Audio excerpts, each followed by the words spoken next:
Interview? जी, sales manager के लिए। Experience हो? हाँ, एनबीटी टेक्नोलॉजी में 2 साल का एक्सपीरियंस है। 2 साल? भाई बहुत पीछे रह गए तुम। 5 साल का एक्सपीरियंस है। मिस्टर मुकुल, आपको सर अंदर बुला रहे हैं।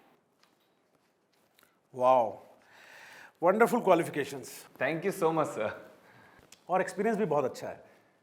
आप अपनी पिछली कंपनी क्यों छोड़ रहे हैं? बस सर, ग्रोथ चाहिए थी और जैसे ही आपकी कंपनी में ओपनिंग निकली मैंने झट से अप्लाई कर दिया। आपका मैनेजर कौन था पिछली कंपनी में? राजेश कुमार जी। राजेश कुमार। अरे वो सुधरा या अभी भी वैसे के वैसे ही है? अब मैं कुछ समझा नहीं सर। अरे इस इंडस्ट्री का बहुत पुराना चावल हूं मैं, सबको बड़े अच्छे से जानता हूं और उस राजेश कुमार को उससे भी ज्यादा अच्छे से। भाई एक नंबर का मैनिपुलेटिव और मक्कार आदमी है। अच्छा तुम बताओ, मैं कुछ गलत कह रहा हूं? अब सर आपको सब पहले से ही पता है तो क्या ही बताऊं। राजेश वाकई में बहुत प्रेशर देता है सर। जब देखो हुक्म चलाता रहेगा। उसके माइंड में बस एक ही चीज रहती है, टारगेट टारगेट टारगेट। बस गधों की तरह उसके लिए काम करते रहो। हाँ, अब इस लेवल की कंपनी से उम्मीद ही क्या कर सकते हैं। बिल्कुल सही कहा आपने।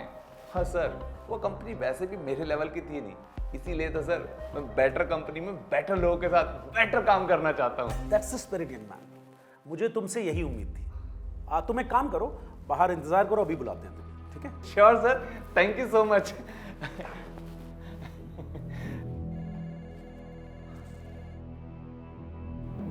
मिस्टर संगम, आपको सर अंदर बुला रहे हैं। जी।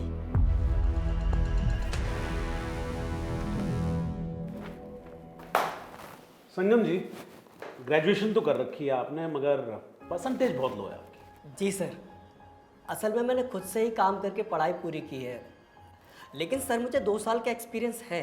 अब आपकी कंपनी का क्या ही एक्सपीरियंस है संगम जी, बहुत ही छोटी मोटी कंपनी है इंडस्ट्री की। देखिए हमारी फर्म आपकी कंपनी से 50 गुना बड़ी है।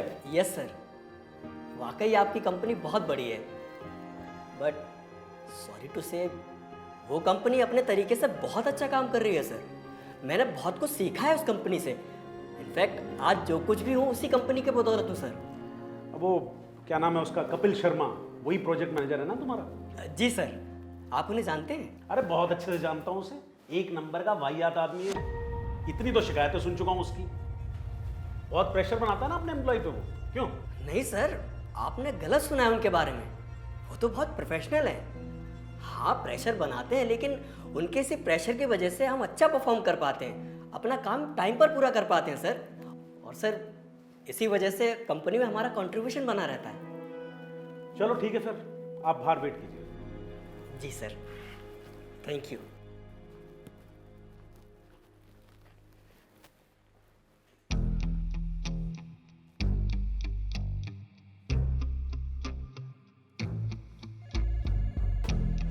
मिस्टर संगम, आपको सर ने वेट करने के लिए बोला है। एंड मिस्टर मुकुल, आप जा सकते हैं, आपको कॉल आ जाएगी।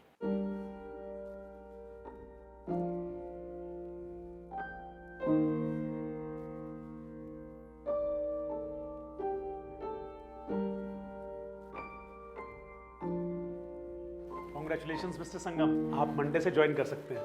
Thank you sir, thank you. Sir, एक बात मुझे समझ में नहीं आई। एक्सपीरियंस और क्वालिफिकेशन पहले वाले कैंडिडेट की अच्छी थी और वो, मेरी हाँ में हाँ भी मिला रहा था और फिर भी उसका सिलेक्शन नहीं हुआ। लेकिन सर, आदित्य, आज तुम्हें मैं मैनेजमेंट का एक खास गुर बताता हूँ। पहला जो कैंडिडेट था मुकुल, उसकी क्वालिफिकेशन और एक्सपीरियंस भले ही ज़्यादा था, मगर उसमें एक बड़ी प्रॉब्लम थी। वो इतने साल काम करने के बावजूद भी न सिर्फ अपने सीनियर्स की बुराई कर रहा था, बल्कि उस कंपनी की भी बुराई कर रहा था जिसने उसे सब कुछ सिखाया। और दूसरी ओर संगम, उसकी क्वालिफिकेशन एक्सपीरियंस भले ही कम था, मगर उसमें एक खास बात थी। हमारे इतना उकसाने पर भी उसने अपने सीनियर्स और कंपनी के बारे में कुछ भी गलत नहीं कहा, बल्कि बिना नौकरी की परवाह किए वो अपने सच पर अड़ा रहा। अब तुम ही बताओ, इस नौकरी का असली हकदार कौन है? समझ गया।